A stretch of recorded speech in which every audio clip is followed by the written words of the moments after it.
22 जनवरी 2024 को रामलला अयोध्या में बन रहे अपने भव्य मंदिर में विराजमान होंगे।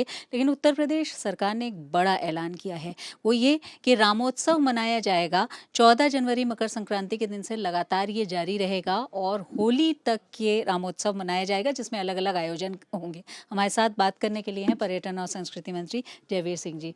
जयवीर जी, ये जो अनुपूरक बजट आया है उसमें 100 करोड़ रुपए रामोत्सव के लिए दिए गए हैं। क्या क्या उसमें योजना है, होगा क्या उसमें?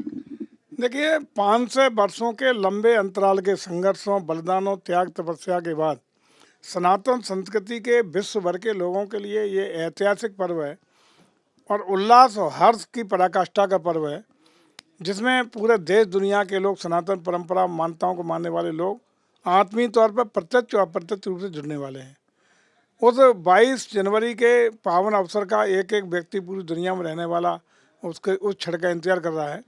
इसी के दृष्टिगत लोगों की भावनाओं का सम्मान करते हुए उत्तर प्रदेश सरकार ने निर्णय लिया है कि अयोध्या की धरती पर उससे पहले जो मकर संक्रांति का पावन अवसर आता है, उससे लेकर के लगातार होली के पर्व तक हम लोग प्रदेश के सभी जिलों में, सभी 75 जिलों में अपने संस्कृति विभाग की ओर से लगातार अखंड रामायण का पाठ और हनुमान चालीसा का पाठ मंदिरों में कराने का काम करेंगे। और साथ ही साथ अयोध्या की पवित्र धरती पर हम एक तरफ रामायण का अखंड कीर्तन पाठ भी होगा, राम लीलाओं का भी वाचन होगा और साथ ही साथ राम कथा, रामलीला, राम कथा और राम का जो भी अलग अलग तीनों स्वरूप में विभिन्न देसी और विदेशी, कुछ अन्य स्टेट के लोग भी होंगे, कुछ अपने स्टेट के होंगे, कुछ विदेश की भी टीम होंगे, उनके द्वारा लगातार कार्यक्रमों का मंचन, आयोजन सुनिश्चित किया जा रहा है ताकि वहाँ आने वाले एक एक श्रद्धालु उन भक्तिमय वातावरण का आनंद ले सकें। इसके लिए पर्यटन विभाग धन देगा, लेकिन सबसे बड़ी बात यह है, जो बात कही जा रही है कि विपक्ष इस बात को कह रहा है कि धार्मिक एजेंडे पर सरकार का ज़्यादा जोर है और विकास पर कम जोर है, विकास की ओर ध्यान नहीं दिया जा रहा है, धार्मिक एजेंडे को ही ज़्यादा जा रहा आज ही आपने देखा होगा कि देवी पाटन के लिए तीर्थ विकास परिषद बनाने के लिए, शुक्र तीर्थ को विकास परिषद बनाने के लिए और यहीं हमारे अयोध्या को भी तीर्थ विकास परिषद बनाने के लिए, तीर्थ परिषद बनाने के लिए आज निर्णय लिया गया है। माननीय सदन ने उसकी अनुमति दी, आज वो विधेयक पारित हो गए हैं। ये विकास के ही तो काम करेंगे, विकास की योजना को धरातल पर उतारने का ही तो काम होगा। मैं समझता हूँ कि अभूतपूर्व विकास, हम विरासत को संरक्षित सुरक्षित रखते हुए भारतीय सनातन परंपरा, मूल्यों, आदर्शों को संरक्षित और संवर्धित करते हुए विकास को गति देने का काम कर रहे हैं।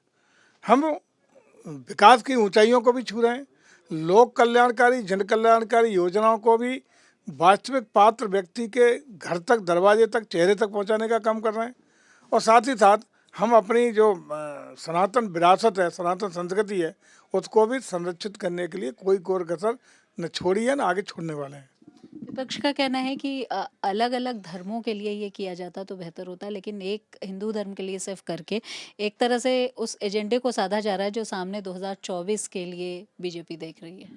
देखिए, बहुतायत आज की तारीख में हिंदुओं की है, सनातन परंपराओं के मानने वाले लोगों की है, लेकिन अगर अतीत में जाएंगे तो अतीत में तो आपको दिखाई पड़ेगा कि सनातन संस्कृति, सनातन परंपरा के लोग ही तो यहाँ हैं।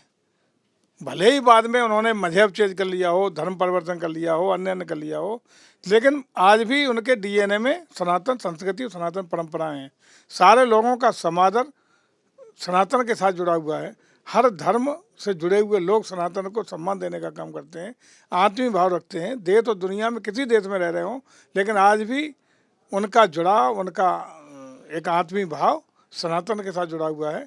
उन सनातन परंपराओं को संरक्षित, सुरक्षित और संवर्धित करना हमारा प्राथमिकता का विषय है और उसको हम करेंगे ताकि मूल संस्कृति, संस्कारों और विरासत से जुड़ते हुए आगे बढ़ सकें।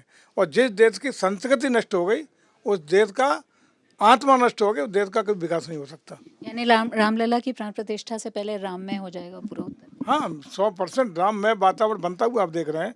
राम कण कण में राम है, रज रज में राम है, हर आत्मा में राम है और राम के स्वरूप को कोई नकार नहीं सकता। उन्हीं राम के लिए जो को सनातन संस्कृति के साथ जुड़ते हुए सरकार कर पाएगी, वो करने का काम होगा ताकि लोगों की भावनाओं का समाधान हो सके।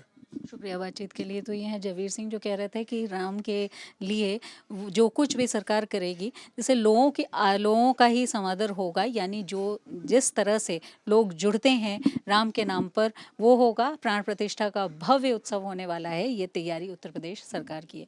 वीडियो जर्नलिस्ट संदीप दुबे के साथ शिल्पी सेन, लखनऊ।